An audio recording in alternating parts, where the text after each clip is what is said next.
Hey guys, I realized I hadn't recorded in a while, so I wanted to record this video even though I'm a hot mess.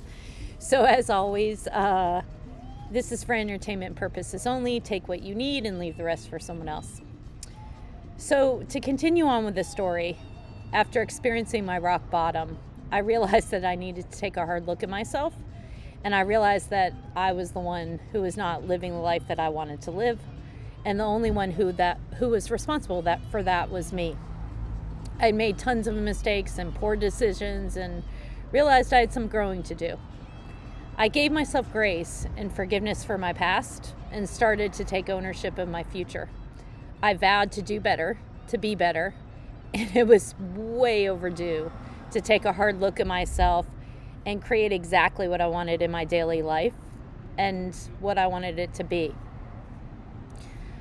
I really reflected on the lessons that I learned and really delved into accepting that the past was just that, the past, and the future was unwritten. And it was high time to figure out exactly what I wanted for my future and for me and only me on my terms. I'd spent way too much of my life looking at other people, what they wanted, how to help them, and I just realized I needed to start making choices that supported fully and truly without worrying about what others thought or how they viewed it, frankly, just for me. Frankly, what other people thought was none of my business. So as I was off to Guanacaste, Bagasse specifically, I may be saying it wrong, to a retreat run by Master Rebis, and I will connect the link in the introduction to this video.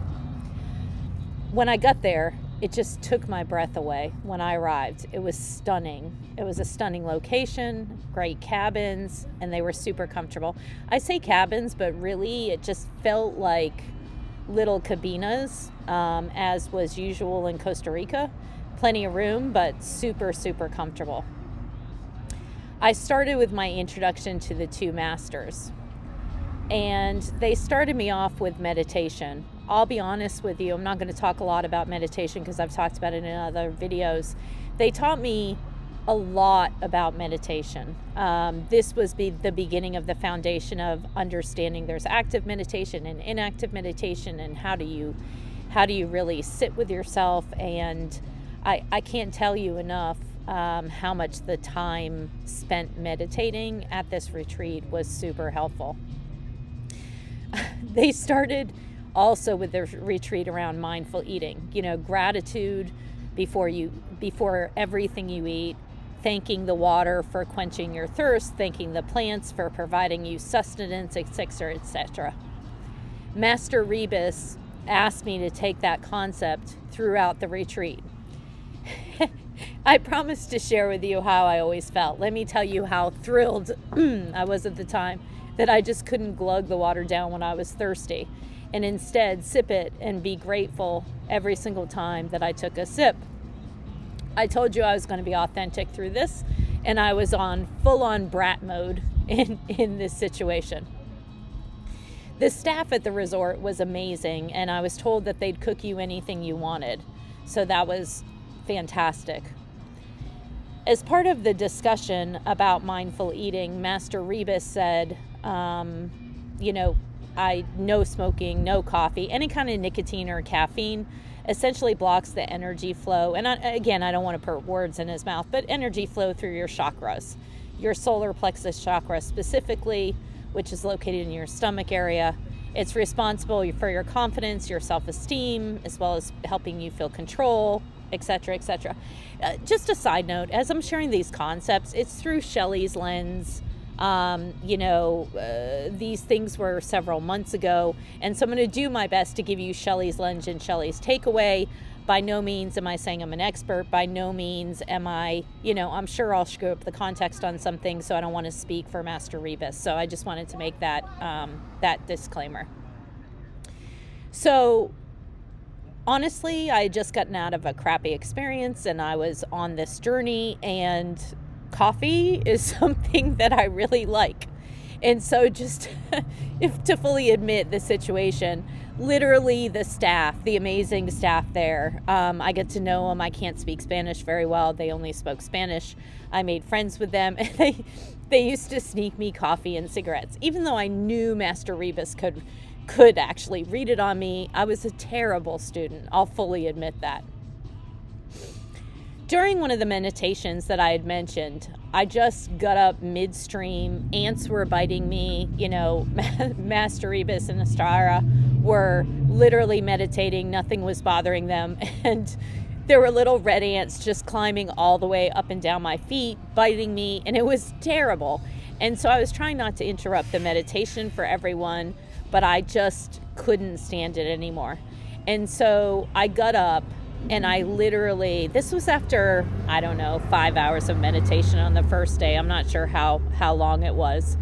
And I literally just broke down midstream and just started crying. I was so embarrassed. It was, when I say crying, it was just the ugliest cry you ever want to see.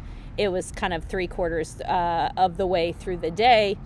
And I just couldn't bring myself back. Now, keep in mind, at this retreat, I was the only one. So I had both masters, 2-on-1 learning. It was fantastic. And I just couldn't, I'm not someone who likes to cry in front. I don't cry very often. And I certainly don't cry in front of other people. And so I just said, look, I think we have to end the day. So again, I was super embarrassed. After crying my eyes out, I went down to the pond. They have a pond on property, and it was, it always had birds, and it always had a little bit of dragonflies, a little bit of butterflies. But honestly, after, I don't even know how long I cried, couple hours maybe, I just was letting it all out, everything that had happened. But after crying my eyes out, I went down to the pond and literally saw, I didn't count them, but it was like butterflies and dragonflies. And I mean, there were tons. I can't even tell you. It was just an amazing array of butterflies and dragonflies. So many that it was like Dummy's Guide to, hey, this is a symbol. Like, you couldn't miss it. You might see a couple butterflies, 3 or 4. But this day it was like, I don't even know what lots of butterflies are called, or lots of dragonflies that are called, but they were all mixed. I mean, a swarm. I don't know what else to call them.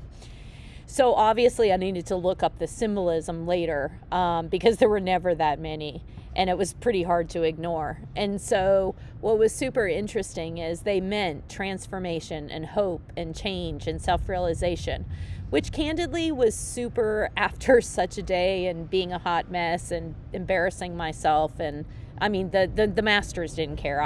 That was all about me and my ego. It was just amazing. It just brought me peace that night, understanding that that's, the symbols of, what the universe was trying to tell me. It was kind of a little bit of a realization. One of the other days we spent talking about, this was kind of a 101 intro to a bunch of different, I don't know what to call them, like modalities. So the next day was an introduction to shamanism, and I'm probably going to describe it a little wrong. Again, I'm looking through my lens and my snapshots of interpretations and takeaways. But here's what I took away from the day, and I can't even do this justice. But shamans are super connected to the 4 elements and are dedicated to bettering the communities around them. Again, this is my takeaway.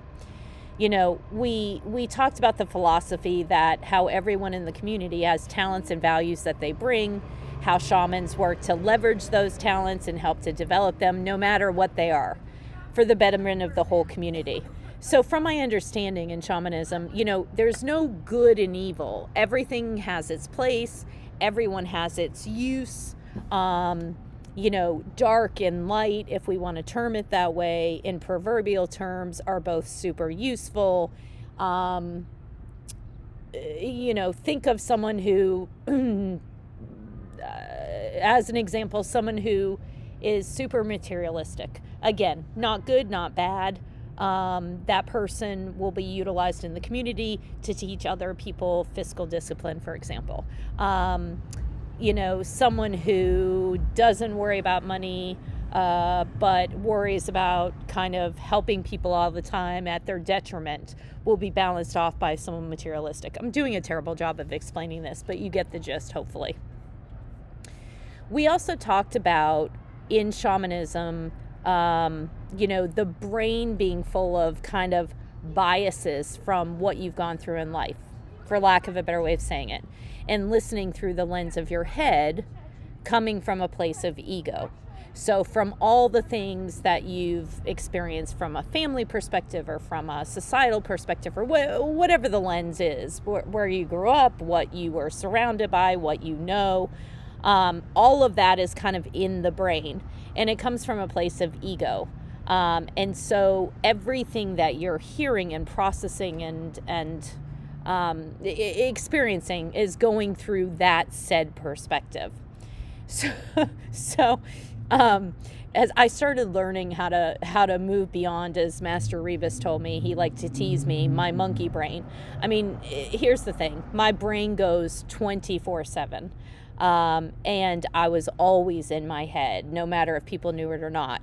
And so, he used to razz me about it all the time, and I needed to learn how to connect with my higher self and the universe and all of the things that kind of drive you to understand how to get out of your own head and out of your own way.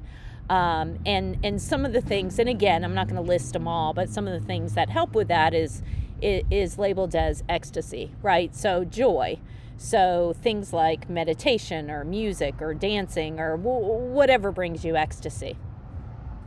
And how to just slow down and just experience nature, experience signs, just like take things in and feel them instead of thinking them. And he surfaced how doing shadow work on the things that basically form your fears and reactions, and coming from low vibes, if you will, blocks this higher understanding and blocks your flow with the universe by basically erecting blockages to your abundance with self-sabotage. I think the masters would be proud of how I now show up in this world. They have no clue how much they started building the foundation of wisdom and understanding for me. As I mentioned, I was a terrible student at this time, fully transparent, terrible student. We also had some fantastic discussions around each element with, sorry, I'm sitting outside. Just wanted to let a bus go by. I'm sitting outside. Sorry about that. We have fantastic discussions around each element, doing ceremonies to celebrate each. So it really made a lot of sense to me, as being in nature with animals, being at the ocean, looking at fire, had always fed my soul, but I just never thought about it through the lens of the elements and how they affect your energy. And so it was super interesting having those discussions. Master Rebis had completed really in-depth studies in both philosophy and Gnosticism, if I'm saying it right. And so we had incredibly interesting discussions about the concepts of good and evil, the cosmic dualism, the divine spark that exists in human beings, how different philosophies affect daily lives, and how activities are governed, and so many other topics. I have to be honest, I'm going to have to send this to him. He was incredibly patient with me about having intellectual discussions. I always say I think with my MBA brain. I'm always in my head. It's going to make sense to me. I've got to research it. And he's having these, high-level philosophical discussions, even though English wasn't his first language, about the differences between the practices and beliefs, along with my typical need to take in all the different learnings and then bring them down to process them and figure out what felt true to me. And for those of you who don't know me personally, or do know me personally actually, it shouldn't come as a shock that I integrated a lot of the different beliefs into something that rang completely true to me, my gut, my core values. The next day I had an introduction to Reiki, and then, how energy worked, how physicality worked with energy. And I've got to be honest, I've had Reiki before, and I'm probably pronouncing it wrong again. And I thought it was pure crap, candidly. When I did it this time, I learned about it, And then I actually had a client, if you will, trying it out on someone. It was super interesting this time because when I did it and when I was trying it out on someone, like who was my client, if you will, I guess, I could feel when my energy was at its fullest, and I could feel when my energy was draining. And then it would pour out again when I kind of accessed and connected to my heart space. It felt so weird when I was running out of energy. You could feel it. It was like a kink in a hose is the best way I can describe it. And then I'd feel my energy come back when I would kind of, I'm sure it was disruptive for her at the time, kind of focus on my heart space, focus on my energy, and then come back to it and kind of give her energy. So at the end of it, we asked her for her feedback, no carte blanche, tell me how it felt. And it was so interesting to me because the time that it felt the most powerful was at her feet. That's when I was kind of in my full power after going back to my heart space. And she said, without me telling her any of that, she felt like I shot lightning up her when I was at her feet. So it was super interesting to have this experience. Not that that's my modality or not something that I probably will do a lot, but it was the first time I kind of started to understand, or maybe not understand, but believe in this kind of energy stuff, and how you refill energy. A couple of days in, Master Rebis, he was stern with me a lot. Probably I was because I was a terrible student. Not stern, it's a bad way, but he's pretty direct. I am too, as you can tell. But he talked to me on a walk one day about how, I'm sure he read it on me, about how I needed to learn how to fill my own cup of love, as he put it. And he said my need to help others came from a place of a lack of self-love and needing validation or the hit of adrenaline by helping others. And let me tell you, at that time, it definitely caused an immediate reaction in me because I love to help people. And I immediately balked at what he was telling me, that he read on me, and it hit me right in the ego, and I was candidly pissed. In retrospect, in later videos, I revisit this conversation, but I'll leave it here for now. Kind of short version, he was dead right.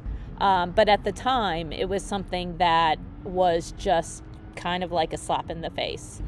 He's a super nice guy, just so you know, but with me, he needed to be a little stern because I'm hard-headed. So anyway, he also assigned at the same time an exercise to me for homework at night. I was on a retreat and I didn't really want homework, but he assigned me an assignment, what brings me joy? And I was like, write it in 5 minutes, whatever.